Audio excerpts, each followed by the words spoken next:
Tanaman tomat tumbuh subur, daunnya hijau, buah mulai bermunculan. Tapi tiba-tiba batangnya menghitam. Tanaman layu satu persatu tumbang. Bukan karena hama, bukan karena kekeringan. Ini serangan dari dalam, busuk batang yang datang diam-diam. Panen gagal, kerugian menumpuk. Apa sebenarnya yang terjadi? Dan bisakah tomat diselamatkan sebelum semuanya terlambat?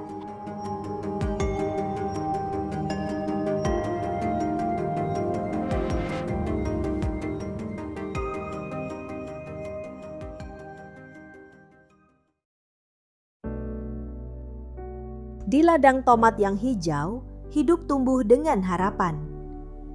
Namun di antara akar yang tersembunyi dan batang yang kokoh, ada ancaman senyap yang merayap.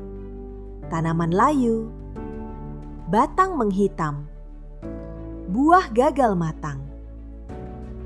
Busuk batang pada tomat, serangan senyap yang menghancurkan dari dalam. Lebih dari satu pelaku di baliknya. Phytophthora, Fusarium, Sclerotium, dan Rhizoctonia. 4 patogen tanah yang menyerang secara halus, tapi menghasilkan dampak mematikan. Inilah kisah tentang perang diam-diam di balik kebun tomat yang subur.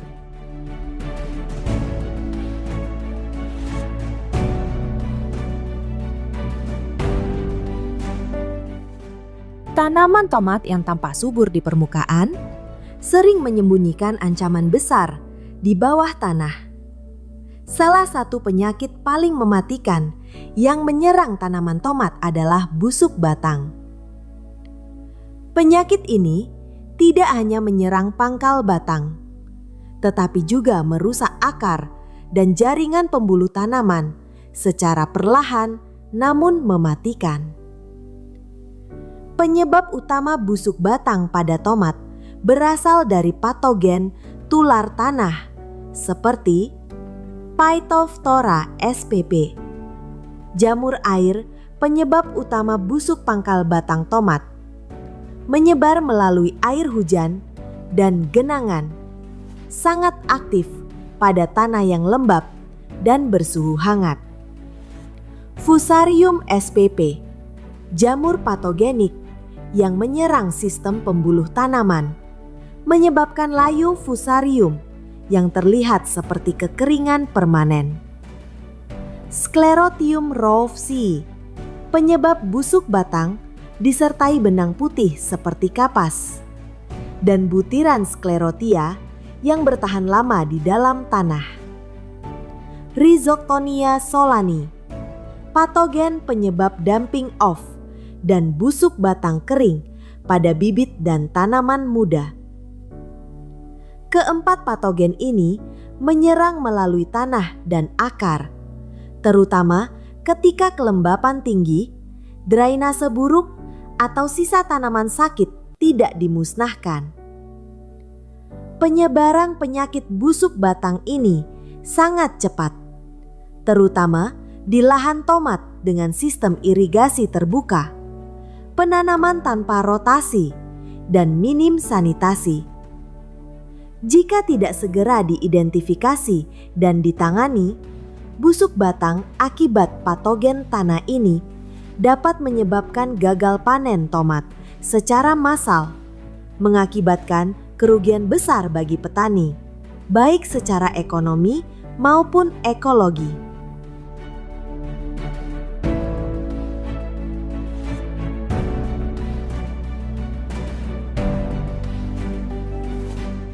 Gejala awalnya samar, namun saat diperhatikan lebih dekat, setiap patogen memiliki pola serangannya sendiri. Phytophthora memunculkan batang kehitaman, basah, dan lunat. Fusarium menyebabkan batang mengering dari dalam dan daun menguning permanen. Sclerotium menampakkan benang putih dan butiran keras di sekitar pangkal batang. Rhizoctonia membentuk lesi kering dan tanaman muda roboh mendadak. Meski tampak berbeda, semuanya berujung pada satu akibat, kematian tanaman.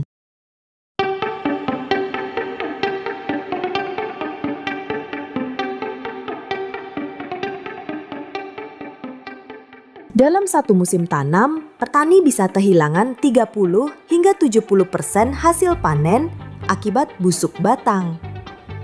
Biaya produksi membengkak, waktu tanam ulang terpaksa dilakukan, dan kerugian ekonomi pun tak terelakkan. Yang lebih mengkhawatirkan, patogen ini bertahan lama di tanah, menciptakan siklus infeksi berulang dari musim ke musim. Tanpa pengendalian terpadu, harapan petani bisa hancur dalam sekejap.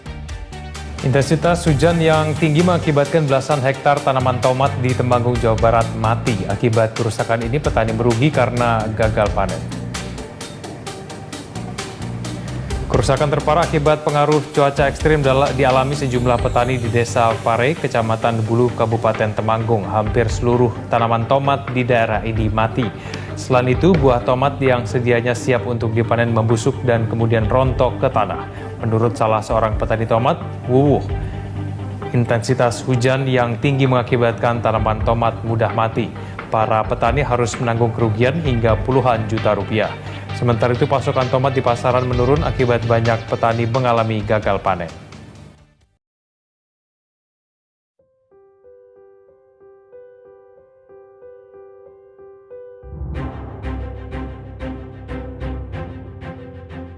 Di balik kegagalan panen tomat yang diam-diam menyebar, terdapat musuh utama, penyakit busuk batang. Dari akar yang terserang hingga batang yang menghitam dan membusuk, penyakit ini muncul bukan hanya karena satu sebab, tapi karena interaksi kompleks antara kondisi lingkungan dan mikroorganisme patogen seperti Phytophthora infestans, Fusarium oxysporum, Sclerotium rovsii, dan Rhizoctonia solani. Untuk melawan serangan mematikan ini, dibutuhkan strategi pengendalian terpadu, yaitu 1. Pencegahan melalui budidaya sehat. Langkah pertama adalah mencegah. Budidaya tomat harus dimulai dengan pengaturan drainase yang baik, membuat bedengan tinggi, dan menghindari penyiraman berlebihan. Kondisi tanah yang lembab terus-menerus justru menjadi tempat berkembang biaknya jamur dan bakteri penyebab busuk batang. Rotasi tanaman menjadi langkah penting berikutnya. Jangan menanam tomat di lahan yang sama setiap musim. Gunakan tanaman rotasi seperti jagung atau kacang tanah untuk memutus siklus hidup patogen di dalam tanah. 2. Sanitasi lahan. Bersihkan lahan dari sisa-sisa tanaman sakit, daun busuk, dan akar yang membusuk. Jangan biarkan sisa penyakit tertinggal di tanah. Semua alat pertanian, seperti cangkul atau gunting stek, juga harus disterilkan sebelum digunakan kembali, agar tidak menjadi media penyebaran penyakit antar tanaman. 3. Pengendalian hayati. Kini banyak petani beralih ke agen hayati, yaitu mikroorganisme baik yang bisa membantu melindungi tanaman secara alami. Misalnya, jamur Trichoderma dan bakteri Pseudomonas bisa membantu menghambat perkembangan jamur jahat di sekitar akar. Ini adalah pendekatan ramah lingkungan dan jangka panjang yang semakin diminati dalam sistem pertanian berkelanjutan. 4. Penggunaan fungisida kimia. Jika serangan sudah parah, maka pengendalian kimia seringkali menjadi pilihan terakhir yang paling cepat. Namun, penggunaannya harus tepat sasaran dan berdasarkan jenis patogen yang menyerang. Untuk jamur Phytophthora, gunakan fungisida berbahan aktif seperti metalaxyl, dimetomorf atau fosetil aluminium. Untuk jamur Fusarium, bahan aktif seperti carbendazim dan metil thiofanat efektif menekan perkembangan penyakit. Jika penyebabnya Sclerotium rovsii, bisa digunakan bahan aktif seperti azoxystrobin atau flutolanil. Sedangkan untuk Rhizoctonia solani, gunakan fungisida berbahan tebuconazole atau pensiukuron. Penggunaan fungisida sebaiknya dilakukan secara bergantian atau rotasi bahan aktif untuk mencegah kekebalan resistensi patogen. Jangan lupa membaca petunjuk pada label kemasan dan mengikuti dosis anjuran. 5. Pertanian tangguh butuh strategi komprehensif. Tidak ada satu solusi ajaib untuk menghentikan busuk batang. Yang dibutuhkan adalah kombinasi strategi, budidaya sehat, pemantauan rutin, pencegahan lingkungan, agen hayati, dan penggunaan fungisida secara bijak. Semua ini membentuk sistem pertanian yang lebih tangguh menghadapi penyakit di masa depan. Karena setiap batang tomat yang sehat bukan hanya hasil dari pupuk dan air, tapi juga dari pengetahuan, kesabaran, dan keteguhan petani dalam melindungi tanahnya dari serangan senyap yang mematikan.